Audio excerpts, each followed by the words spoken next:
Imagine a world where you couldn't even collect salt, a basic necessity, without paying a hefty tax. This was the harsh reality for Indians under British rule. The salt law prohibited Indians from making or selling salt. They were forced to buy this essential commodity at exorbitant prices from the British monopoly. This unjust law became a symbol of British oppression. It fueled resentment and anger among the Indian population. Gandhi recognized the symbolic power of salt. By challenging the salt law, Gandhi was aiming at the heart of British colonialism. Mahatma Gandhi, the revered leader of India's independence movement, advocated a unique and powerful weapon against British rule, Satyagraha. This philosophy, derived from the Sanskrit words satya, truth, and agraha, insistence, emphasized non-violent resistance as the path to achieve political and social change.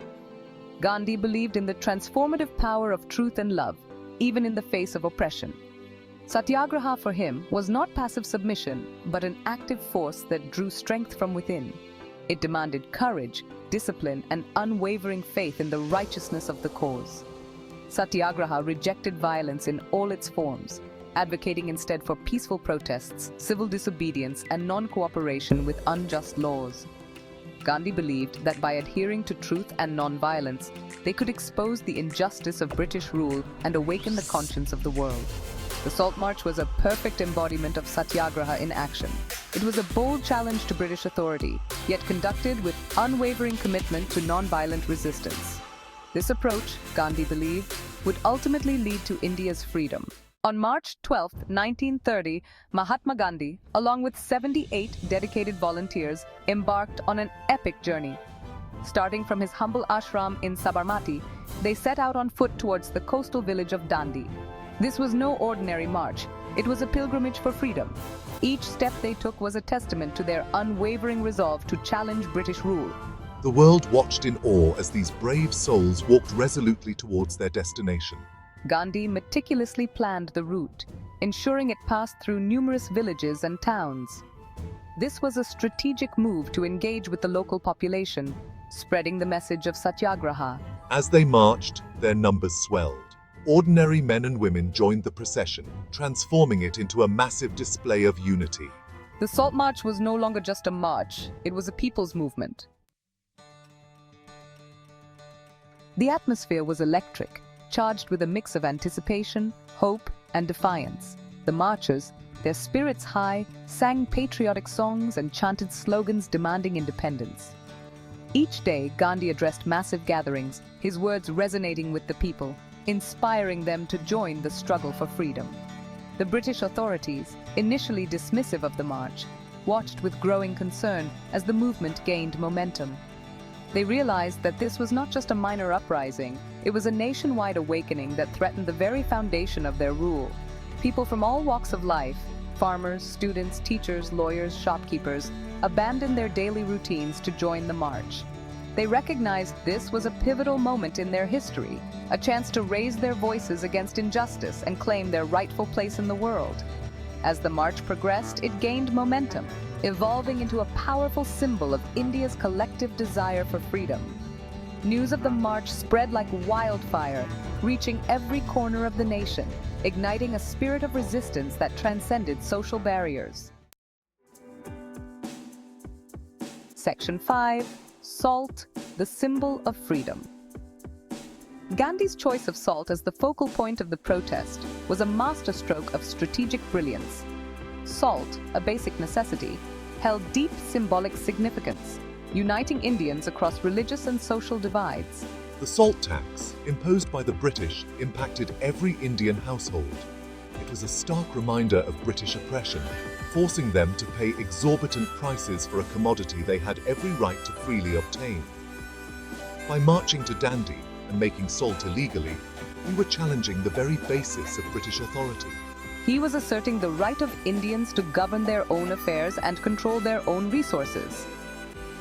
This act of defiance resonated deeply with the masses, transforming salt into a powerful symbol of freedom. The image of Gandhi picking up a handful of salt at Dandi on April 6, 1930, became an iconic moment in India's struggle for independence. It signified the beginning of the end of British rule and the dawn of a new era for India. Section 6. The world watches international attention on India's struggle. The Salt March was not just an internal Indian affair. It captured the attention of the world. News of Gandhi's nonviolent protests spread like wildfire, making headlines in newspapers and newsreels across the globe.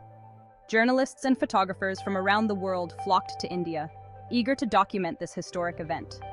Their reports and images, beamed across continents, brought the realities of British colonialism and the Indian people's struggle for freedom into sharp focus. The world watched in awe as Gandhi, armed with nothing but truth and non-violence, challenged the might of the British Empire. The Salt March exposed the moral bankruptcy of colonialism and garnered sympathy and support for the Indian cause from people across the globe. This international attention was crucial. It put pressure on the British government, forcing them to acknowledge the growing demand for Indian independence and the unsustainable nature of their rule. Section 7. A brutal response. The British crackdown and the Dharasana massacre. The British response to the Salt March was swift and brutal. Alarmed by the scale and intensity of the movement, they unleashed a wave of repression, attempting to crush the spirit of resistance. Thousands of peaceful protesters, including Gandhi himself, were arrested and imprisoned. The British authorities, resorting to violence and intimidation, hoped to instill fear and break the back of the movement. One particularly horrific incident occurred at Dharasana saltworks on May 21, 1931. Hundreds of unarmed Satyagrahis, led by Sarojini Naidu, marched peacefully towards the saltworks, prepared to face British brutality with unwavering nonviolence. The world watched in horror as British police, armed with steel-tipped lathis, batons, brutally attacked the peaceful protesters. Men and women were mercilessly beaten, many sustaining serious injuries. This horrific act of violence, captured by journalists and photographers, sent shockwaves across the world, further tarnishing the image of the British Empire. Section 8. Victory and Defeat. The Salt March's enduring impact. While the Salt March did not immediately lead to India's independence, it was a turning point in the struggle for freedom. It significantly eroded British authority, exposed the brutality of their rule, and galvanized the Indian population. The march forced the British to acknowledge the growing demand for independence and paved the way for future negotiations. It also highlighted the power of non-violent resistance, demonstrating that even the mightiest empires could be challenged by the will of the people. The Salt March's impact extended far beyond India's borders. It inspired movements for civil rights and social justice around the world, becoming a beacon of hope for oppressed people fighting for their freedom. The march proved that true power resided not in brute force, but in the courage of one's convictions. It showed that even in the face of oppression, adhering to truth, non-violence, and unwavering determination could bring about lasting change. Section 9. The Legacy of Satyagraha, Inspiring Non-Violent Movements Worldwide.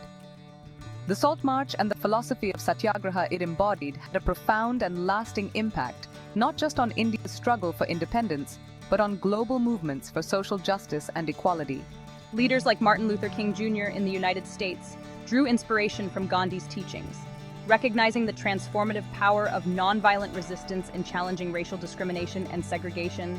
The Salt March demonstrated that ordinary people, united by a common cause and committed to nonviolent resistance, could bring about extraordinary change. It showed that true power lies not in weapons and violence, but in the moral strength of one's convictions. The legacy of Satyagraha continues to inspire and empower individuals and communities worldwide to fight for their rights, challenge injustice, and create a more just and equitable world. Section 10. Remembering the Salt March, a testament to the power of peaceful protest. The Salt March remains etched in India's collective memory as a defining moment in its struggle for freedom. It is celebrated as a testament to the courage, sacrifice, and unwavering commitment of Gandhi and his followers to the principles of truth, justice, and nonviolence. The Dandi March route, now a heritage trail, attracts visitors from around the world, offering a glimpse into this historic event. Memorials and museums commemorate the Salt March, preserving its legacy for future generations. The Salt March's message of nonviolent resistance continues to resonate in the 21st century, inspiring individuals and communities worldwide to challenge injustice and strive for a more just and equitable world. Gandhi's legacy, embodied in the Salt March, remains a beacon of hope, reminding us of the transformative power of truth, love, and nonviolent action.